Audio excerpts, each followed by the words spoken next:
Assalamualaikum warahmatullahi wabarakatuh.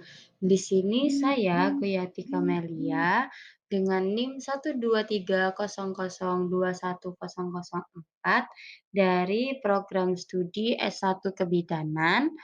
Kali ini saya akan menjelaskan tentang praktikum fisika kesehatan yang ketujuh dengan dosen pengampu Ibu Irma Kurniastuti dan dosen penanggung jawab mata kuliah Ibu Lailatul Husnul Rizki.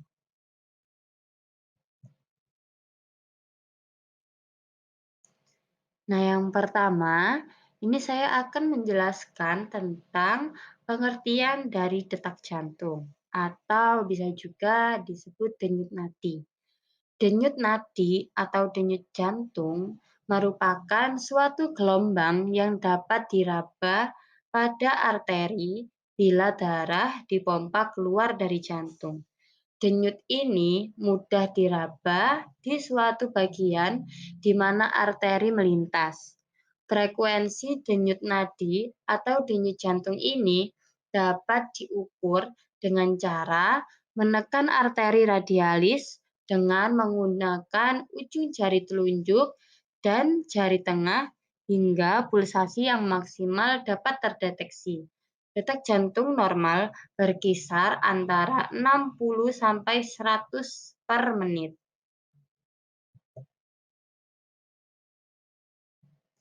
Selanjutnya, pengaruh aktivitas fisik terhadap denyut jantung. Ketika melakukan aktivitas fisik seperti olahraga, denyut jantung yang awalnya normal bisa meningkat. Hal ini dikarenakan tubuh membutuhkan lebih banyak oksigen untuk menghasilkan energi. Oleh karena itu, jantung harus memompa darah yang kaya akan oksigen ke seluruh tubuh lebih cepat. Aktivitas fisik juga bisa meningkatkan resiko kelebihan berat badan. Kurangnya aktivitas fisik dapat mengakibatkan seseorang cenderung memiliki frekuensi denyut jantung yang lebih tinggi. Hal ini disebabkan karena otot jantung bekerja keras pada setiap kontraksi, di mana semakin keras dan sering otot jantung memompa, maka semakin tinggi tekanan yang dibebankan ke pasa arteri.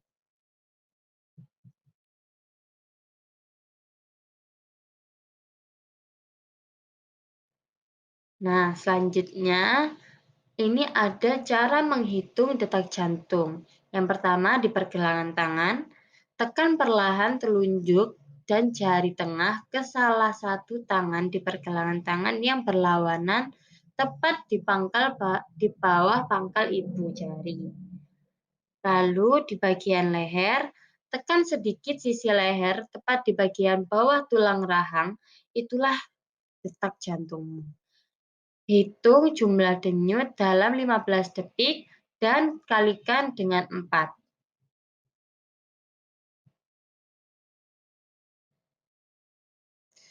Lalu ini ada hal yang mempengaruhi detak jantung.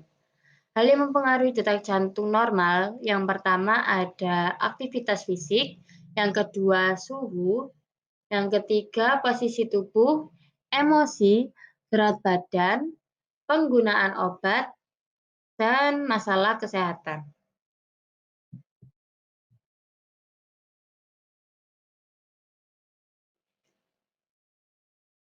Nah, selanjutnya ada denyut nadi normal. Usia di bawah 1 bulan, detak jantung normalnya berkisar 70 sampai 190 kali per menit. Untuk usia 1 sampai 11 bulan, detak jantung normal yaitu 80 sampai 160 kali per menit. Lalu usia 1 sampai 2 tahun, detak jantung normal 80 sampai 130 kali per menit. Untuk usia 3 sampai 4 tahun, detak jantung normal 80 sampai 120 kali per menit. Atlet pro terlatih adalah detak jantungnya berkisar 40 sampai 60 denyut per menit. Normalnya adalah 60 sampai 100 denyut per menit.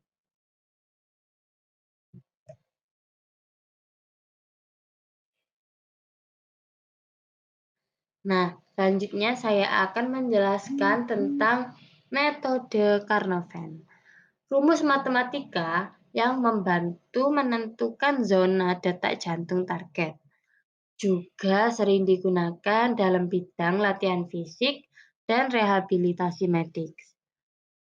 Rumus yang digunakan melibatkan penggunaan detak jantung maksimum atau maksimum heart rate dikurangi usia untuk menghasilkan kisaran detak jantung target. Hal ini didasarkan pada cadangan detak jantung sehingga memperhitungkan detak jantung istirahat dan detak jantung maksimum.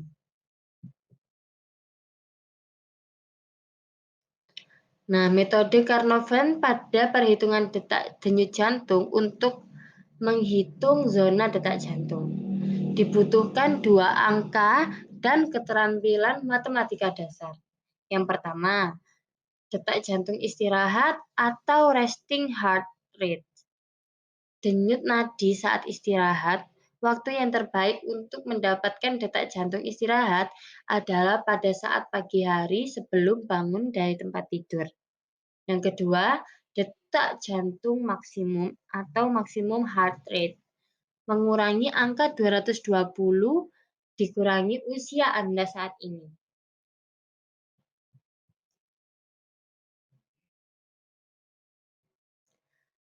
Cadangan detak jantung atau heart rate reserve.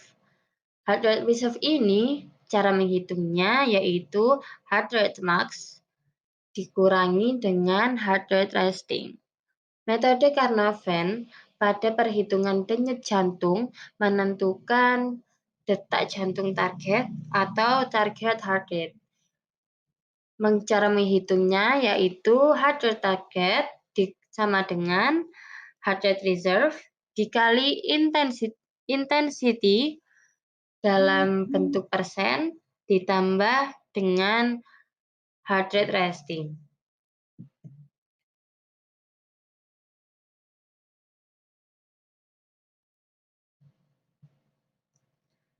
Nah, ini ada zona detak jantung dalam rumus Carnot-Venn.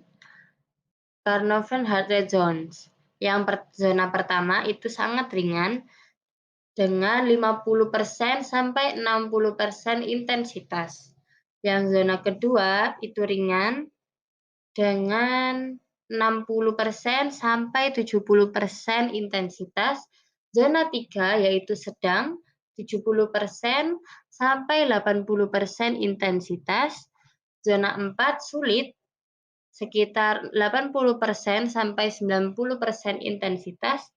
Zona kelima maksimum 90% sampai 100% intensitas. Nah, selanjutnya ada studi kasus menggunakan metode Carnot-Venn. Contohnya, pada mahasiswi berusia 20 tahun dengan detak jantung istirahat 46, jadi detak jantung maksimumnya 220 dikurangi usianya.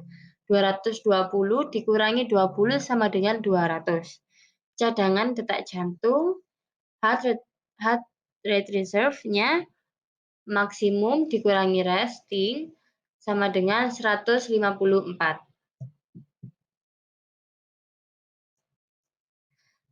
Nah, ini zona detak jantungnya.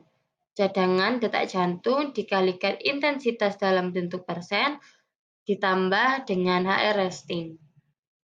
Jadi yang pertama untuk intensitas 50% itu 123, untuk intensitas 60% 138,4, untuk intensitas 70% 153,8, intensitas 80% 169,2, untuk intensitas 90% 184,6, untuk intensitas 100% itu 200.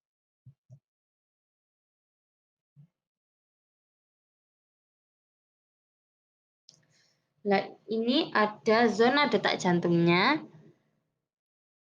Zona pertama 123,5 sampai 139, zona 2 139 sampai 154,5, zona 3 154,5 sampai 170, lalu zona 4 170 sampai 189,5, zona 5 189,5 sampai 200.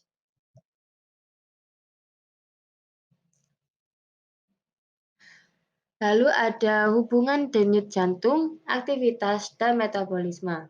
Ketika seseorang yang sedang melakukan kegiatan, energi sangat dibutuhkan dalam hal ini, yaitu berupa oksigen dan glukosa.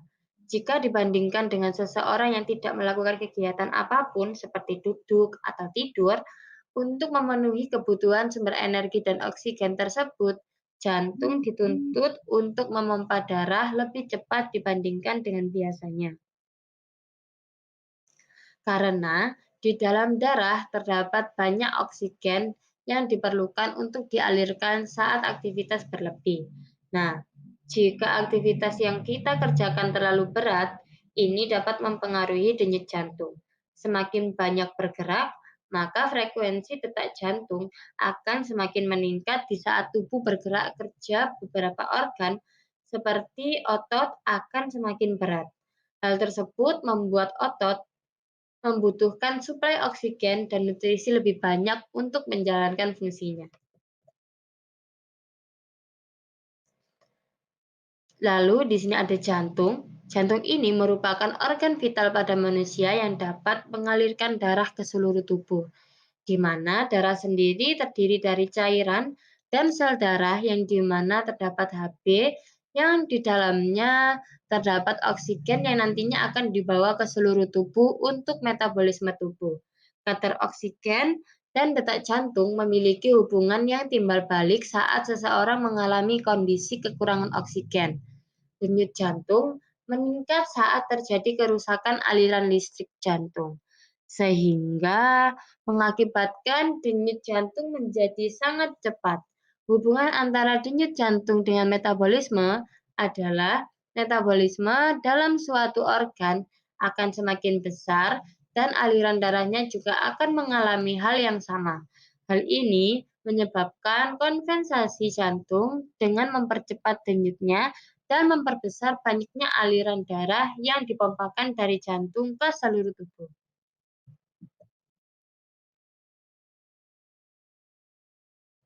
Nah, sekian presentasi dari saya. Apabila ada salah, saya mohon maaf. Saya ucapkan terima kasih. Wassalamualaikum warahmatullahi wabarakatuh.